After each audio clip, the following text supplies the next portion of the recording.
Welcome to my channel. And this is a Fluent Vibes English podcast. Hey everyone, welcome back to Fluent Vibe. I'm Sarah, and today we're diving into something that honestly used to make me super nervous: phone calls in English. If you caught our last episode about building daily habits for fluency, you'll remember we talked about having a phrase bank ready. Well, today we're going to fill that bank with phone phrases you'll actually use. So let's start at the very beginning. Greetings and starting a call. You know, the classics like, "Hello, this is Sarah speaking," or "May I speak to Tom, please?" These are your go-to openers, whether you're calling a doctor's office or just checking in with a friend. And trust me, using these makes you sound way more natural. I still remember my first phone call as an English teacher. I was so nervous I said, "Hello, this is Sarah. Calling." The parent was super nice, but I realized just having those simple phrases ready would have saved me a lot of awkwardness. So don't worry if you stumble at first. Just practice saying, "Good morning, how can I help you?" Or "Is this a good time to talk?" And you'll get smoother every time. All right, so you've started the call, but what if the connection is bad? This happens all the time, right? You'll want to use phrases like, "Can you hear me okay?" Or "Sorry, could you say that again?" These are lifesavers when the audio is fuzzy or you miss something. And don't be shy about double-checking details. I once totally misunderstood a date for a parent-teacher meeting because I didn't clarify.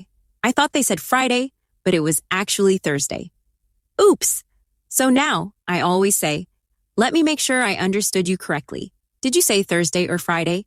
It's not just about being polite. It's about making sure you don't show up on the wrong day. If you need someone to slow down, just ask, "Can you speak a bit more slowly, please?" Or, "I didn't catch that. Could you repeat it?" These are super natural and nobody will think it's weird. I promise. So, how do you wrap up a call without sounding awkward? This is where those natural endings come in. Try, "Thanks for calling," or "Talk to you later." If you need to follow up, you can say, "I'll follow up with you tomorrow." Or if you missed a call, "Sorry, I missed your call." These little phrases make you sound friendly and professional. I used to just say bye and hang up, but learning to say, "Let me know if anything changes," or "Take care," made my calls with colleagues and students feel so much smoother. It's like putting a nice bow on the conversation, you know? And if you're not available, "I can't talk right now, can I call you back?" is totally fine. It's all about keeping things polite and clear. Now let's talk about sounding polite, because honestly, a little politeness goes a long way, especially on the phone. Try using phrases like, "Would you mind?" or "Could I trouble you to?" when you need something. If you disagree or want to suggest something, soften it with, "I think it might be better to," or "Perhaps we could." It just makes everything sound friendlier. And don't forget your thank yous and apologies. "Thank you for your patience," or "Sorry for the inconvenience," are great for keeping things professional and warm. I know it can feel a bit formal at first, but these phrases really help you build good relationships, even if you're just talking to customer service. Speaking of professionalism, let's talk about phone etiquette. This is one of those things that can make a huge difference, especially if you're using English at work. Keep your tone calm and friendly, even if you're nervous, and pay attention to your volume and speed. Don't shout, but don't mumble either. I always tell my students, if you're not sure, just slow down a little. Also, make sure you're in a quiet place. I've had calls where my dog started barking in the background. Super embarrassing.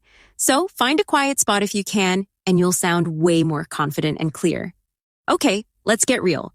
Confidence on the phone doesn't just happen overnight. You gotta practice.